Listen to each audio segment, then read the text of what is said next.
Chapter 11. Snaggerfang stuffed the worm under his arm like a toy. He flew to the turret and hunkered down. "Climb on," he said. Brother Dave, Erica, and Wigglup helped one another up onto Snaggerfang's wide back. They gripped his scales. Snaggerfang flew down to the castle yard. He squatted and his passengers dismounted. He put Worm down. "Thanks," said Worm. The lads and lassies of Class 1 kept their distance. No teacher came out of the castle. Wigglup's heart was still racing. What would happen now? "Sit down," said Snaggerfang. Brother Dave, Erica sat on a blue picnic cloth. Wigglup sat on the glass behind the Worm. Snaggerfang settled himself on the grass. In the glow of the setting sun, the others in Class 1 crept closer to the dragon. They sat down too. All waited to hear what the dragon had to say. "I vowed to come back one day, seeking revenge," he said. Brother Dave nodded. Wigglup shuddered. He put an arm around the Worm.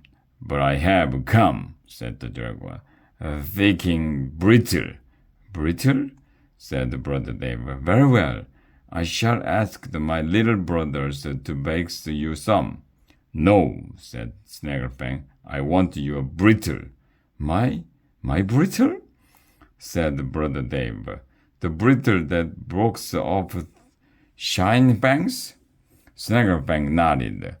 "Losing my fangs was very sad," he said, "but your brittle was super. Even since I settled it, I have wanted more." "My brittle?" Brother Dave said again, as if he dared not believe it.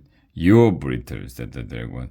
"It works hard, but the flavor, sugar, burned just slightly. It is by far the best brittle I have ever had." Brother Dave chuckled. "Thou liked my brittle," he said. "Imagine." Wigglup smiled to see the little monk so happy. "I flew here," said the Snaggerfang, "to ask you to bake me a batch of brittle every week. I shall ask Frypot if I might use his kitchen," said Brother Dave. "I can't not think that he would mind." "Yes, dragon, I shall bake the brittle each and every week. And if you suck on the brittle, you won't break your other fangs," Erica pointed out. "I am so happy," cried the Snaggerfang. Suddenly, Brother Dave frowned. "Wait thou, Snaggerfang," he said. "Art thou the world's #1 wickedest dragon?" Snaggerfang nodded. "Yes, I am." Does thou flame villages?" asked Brother Dave.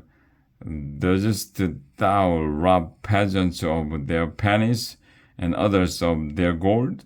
"I do," said Snaggerfang. "I am very successful." Brother Dave shook his head sadly. He said, "I can't bake no brittle for thee if thou art wicked." "I am a dragon," cried Snaggerfang. "It is my job to loot and burn." "Thou must get an honest job," said Brother Dave. "With thy flame, thou might help the little brothers bake the brittle, or warm the cold hearts of peasants on cold winter night." "Oh, real work," groaned Snaggerfang.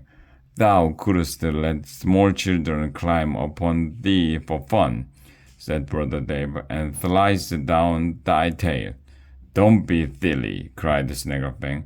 Other dragons would thinner and me. They would laugh.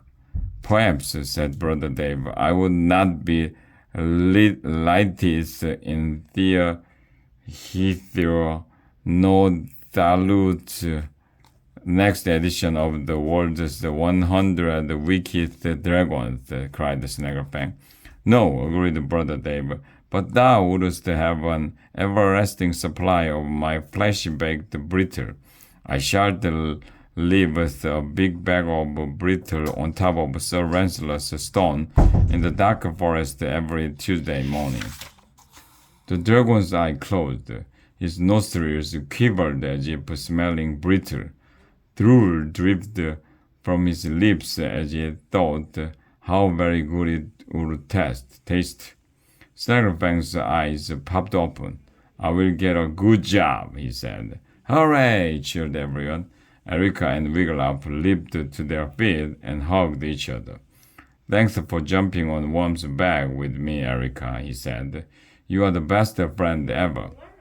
I thought you might pass out up there alone, Erica said, especially if you accidentally wouldn't Snaggerfang and he started bleeding.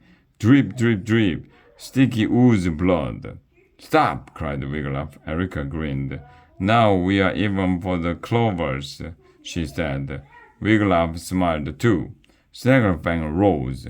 My business here is finished, he said.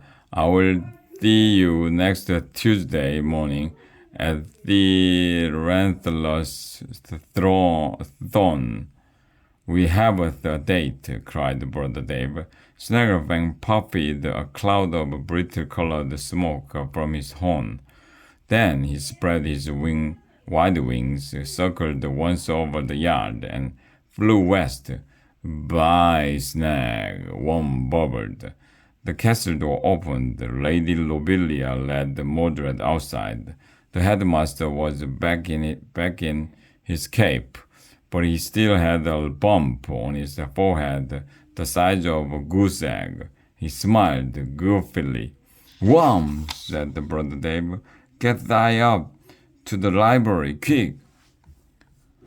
Go, Worm, urged Wigglytuff, before Mordred sees you. Okay, Mommy, bubbled Worm. He hopped a few times and took off.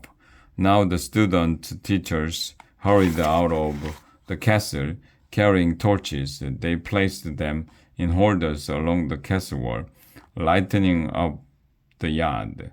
Coach Plunkett and Sir Mort came down the stairs next. Behind them came Prypot, carrying a tray of steaming hot cherry tarts. He ran over to the feast table and called, Picnic time! Come and get it, or I will throw it out! Everyone, princesses and commoners, lined up at the feast table. Prypot dished out servings of meat pies, bread, cheese, and apples. There was no mention of chopped eel on a toasted loaf. Boy, oh boy, oh boy, said Angus as he piled the food high on his plate. Wigglytuff did the same. Janice took her plate and galloped over to where the princesses were sitting. We are so lucky to go to DSA, she said as she sat down. Isn't this place cool, Gwen? All heads turned toward Gwen. She was nibbling on a piece of cheese, holding it princess style, with her pinky up. She stopped nibbling and thought for a moment. It is, she said at last. Very cool. You know what? Said Wigglytuff, lowering his voice so there was no chance that Mordred might hear. Friday the 13th has turned out to be a very lucky day, and it's almost over, added Toblet happily. Maybe we aren't doomed after all. The end.